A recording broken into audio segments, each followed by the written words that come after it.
Donc du coup, désolé, j'ai mis un petit peu plus de lumière ici. Donc j'espère que vous voyez un peu l'expression. Donc du coup, ce qu'on va faire, même si c'est une expression littérale, le truc, pour ton prof, c'est d'écrire l'expression quand même de base. Alors là, ça dépend des profs. Il y en a qui ne font rien si tu écris pas l'expression de base. Il y en a qui vont au contraire t'égorger si tu écris pas. Alors bon, moi, ça ne me dérange pas que tu écrives ou que tu écrives pas, mais le mieux, vu que c'est comme une formule, vaut mieux l'écrire, ok? Parce que j'arrête pas de te répéter quand tu as une formule, d'écrire la formule de départ toujours, ok? Donc là, du coup, on a x égale à 12, donc je vais réécrire correctement par contre, ça sera mieux, et y est égal à 7, ok? Donc on fait bien chose et correctement. Donc x égale à 12, y égale à 7. Donc du coup maintenant, ces valeurs-là, enfin ces lettres-là, pardon, je vais les remplacer par des valeurs que je connais. Alors là, il va y avoir des petits problèmes parce que forcément, on ne peut pas tout savoir. Là, par exemple, 6y, ça veut dire quoi déjà 6y, c'est la même chose que 6 fois y. Et 6 fois y, du coup, c'est 6 fois 7. Ensuite, plus 3, moins x, donc moins 12. Ensuite, au dénominateur, on a xy. Alors là, vous allez me dire, mais ça veut dire quoi xy xy, ça veut dire x multiplié par y. Donc en gros, ça donne 12 fois 7. Ce qui donne que l'expression A est égale. Donc là, attention, il y a des petites priorités à respecter. Donc 6 fois 7, ça fait combien? Ça fait 42.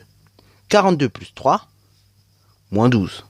Alors là, attention, maintenant, il faut effectuer l'addition dans l'ordre. 12 fois 7, ça fait combien? Ça fait 84. Ensuite, on effectue le calcul A. Donc le calcul A, donc au numérateur, est égal à 42 moins 3. 42 moins 3, ça fait 39. Donc on fera 39 moins 12. Alors vous voyez, il y en a qui feront 3 moins 12. Pourquoi pas, hein? C'est en réalité, en soi, on vous dit de ne pas faire comme ça en 6e parce que vous n'avez pas encore appris tout ce qui concerne les sommes algébriques. Mais en 4e, si vous faites 3 moins 12, c'est pas dérangeant. C'est juste qu'après, il faut pas être perdu. C'est ça le truc. Hein.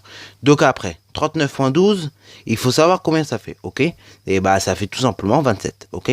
Donc ça fait 27 sur 84. Donc on va noter 27 sur 84. Et d'ailleurs ici, je vais noter 84. Ensuite, ce qui donne que l'expression A est égale. Donc là, on peut éventuellement réduire la fraction pour aider à calculer. Mais je vais directement le faire à la calculatrice pour aller plus vite, ok? Donc on va faire 27 divisé par 84. Donc 27 divisé par 84, voyons combien ça fait. Donc on le fait à la calculatrice, ça fait du 9 sur 28. Donc A est égal à 9 sur 28. Ce qui est égal à environ, donc là, une valeur approchée. Donc je vais arrondir ça au centième, hein, comme ça on va pas se prendre la tête. Après vous arrondissez ça au dixième, mais moi je vais arrondir ça au centième, ça fait environ 0,32, ok? Voilà. Alors là, du coup, on va faire de même. Cette fois-ci pour x égale moins 6 et y égale moins 4.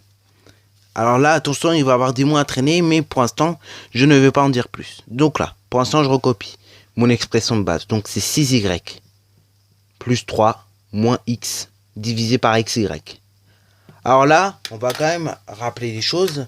6y, je viens de le dire tout à l'heure, mais pour ceux qui ne se rappellent pas, en réalité, c'est 6 fois y. Alors là, pourquoi on écrit tout simplement 6y? Parce qu'en fait, c'est une forme simplifiée. Ça évite, encore une fois, de faire n'importe quoi, Ça évite, au lieu d'avoir une longue expression, vu que l'expression littérale c'est déjà compliqué et long, du coup, au lieu de se taper des expressions littérales longues et en plus relou, du coup, on simplifie, ok? Et du coup, quand vous avez un signe de multiplication, en réalité, devant une lettre ou un chiffre, devant une lettre notamment, vous pouvez simplifier en mettant donc la lettre et le chiffre qui vient devant ou derrière, ok? Bon, le mieux c'est quand même une lettre et un chiffre devant, comme ça c'est plus pratique, ok? Après donc, xy, je viens de le dire tout à l'heure également, mais c'est x fois y, du coup, si vous avez capté à faire. Alors pareil, j'ai dit en réalité tout à l'heure qu'on pouvait on pouvait simplifier un signe de multiplication devant un chiffre, c'est mieux, mais on peut également simplifier devant une lettre, c'est pas problématique non plus, ok? Donc en gros, quand vous avez des signes de multiplication, le truc c'est, pour simplifier, on écrit tout ce qui reste, ok? Donc on peut retirer le signe de multiplication, ok? Voilà. Donc ça, c'est un truc, j'en reparlerai dans une prochaine vidéo qui s'intitulera simplification donc d'expression littérale. Mais bon, en tout cas, c'est juste pour que vous le sachiez, ok? Donc du coup, je voulais noter quand même, hein. Donc du coup, maintenant, on va faire comme tout à l'heure, hein. Donc on va remplacer par les valeurs qu'on connaît. Donc 6y, c'est 6 fois moins 4. Alors là, on est obligé de mettre la parenthèse ici, parce que tout simplement, sinon on va se retrouver avec des moins et voilà, on va avoir trop de moins à côté. Et donc, au moins, on est sûr de ne pas se tromper. Donc là, 6 fois moins 4, plus 3, moins, attention, vous avez un moins 6. Et là, vous avez un moins. Donc du coup, on met moins 6. Alors après, on va voir qu'on peut transformer cela en somme algébrique, si vous vous rappelez du cours sur les nombres relatifs. Ok, parce que franchement, là, je ne sais pas vous, mais moi, c'est pas que je suis perdu, mais c'est que justement, on risque de se faire n'importe quoi. Ok, on risque de noter n'importe quoi, et du coup, ça va faire du n'importe quoi. X, donc xy maintenant, au dénominateur que nous avons. Ça veut dire x fois y. Ce qui veut dire, ça veut dire moins 6 multiplié par moins 4.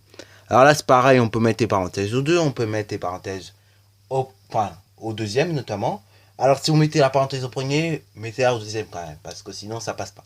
Bon, voilà. Mais là donc, vu que le moins 6 il est au début, on n'est pas obligé. Alors, maintenant que nous avons fait ça, que nous avons écrit notre expression totalement, que nous avons remplacé en fait, parce que quand on passe de cette ligne à cette ligne, ou de cette ligne à cette ligne, en réalité on dit qu'on a remplacé, ok? Donc ça c'est un terme de vocabulaire, faut bien ancrer ça, comme ça au moins vous êtes tranquille. Parce que tous les profs de maths en fait ils le disent, et par moment je veux dire on ne peut pas bien comprendre la chose, ok? Bon, c'est pas grave qu'on ne fasse pas bien comprendre la chose, mais c'est rare quoi. C'est rare surtout aujourd'hui, avec l'enseignement des maths qu'on a aujourd'hui. Bon, alors là donc, maintenant on va faire les opérations correctement. Du coup, 6 fois moins 4, ça fait moins 24. Alors oui, en plus il y a un moins, quand vous les multipliez ensemble, ça fait moins. Ensuite, moins 24 plus 3. Et là, attention, deux solutions. Soit vous marquez à nouveau moins 6, ou soit vous êtes malin et vous dites somme algébrique, je me rappelle de mon cours. Donc là, les sommes algébriques, on se rappelle, quand vous avez ce genre d'expression et que vous voulez transformer en somme algébrique, et en réalité, vous vous rappelez que vous avez appris des règles du style, plus suivi de plus, ça donne plus, moins suivi de plus donne moins, et donc plus suivi de moins, ça donne moins, et vous avez appris également que moins suivi de moins, ça donne plus. Là, nous avons un moins suivi de moins, donc du coup, ça a donné plus. Donc, vous voyez, vous avez deux moins à côté, arrêtez, ça a donné du plus. Et ça a donné du plus, le chiffre qui est après, donc 6. Ensuite, on met au dénominateur ce que nous avons. Alors là, donc, on peut effectuer directement l'opération, comme ça aille plus vite. Là, moins par moins, plus, donc on met pas de signe. 6 fois 4, 24, donc on met 24. Ensuite, là, vous savez que c'est un quotient, donc dans tous les cas, résultat négatif. Donc là, ce que vous pouvez faire, c'est dégager le signe, entre guillemets, qui est au numérateur, carrément à côté à gauche, ok? Comme ça, au moins, vous êtes tranquille avec ça. Et vous occupez plus du signe maintenant. Parce que vous savez que le résultat est négatif, un seul signe moins qu'il y a. Ensuite, on effectue les calculs. Hein. Donc, moins 24 plus 3, vous avez moins 24 €, vous en gagnez 3. Donc, du coup, vous avez pas gagné un petit peu, vous avez gagné 21.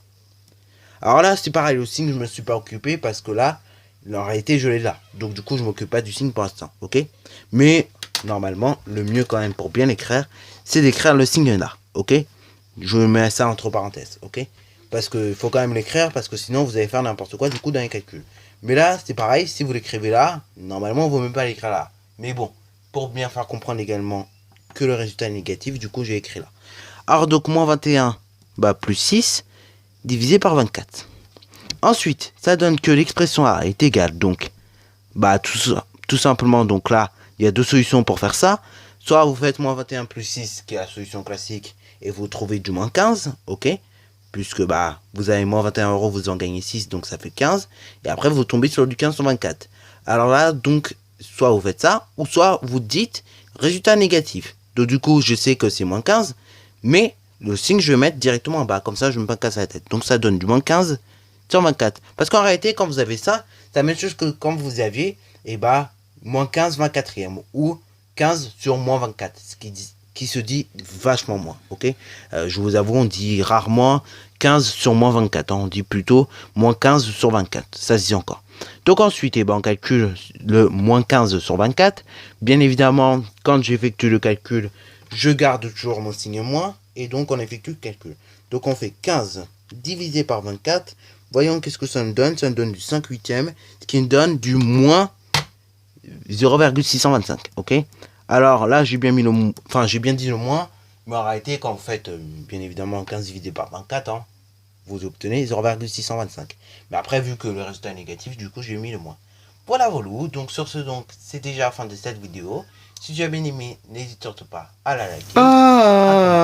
Et bonne reste à toi. Sur ce donc, c'est déjà la fin de cette vidéo. Si tu as bien aimé, n'hésite surtout pas à liker, à commenter. Et bonne reste à toi en mathématiques et en sciences.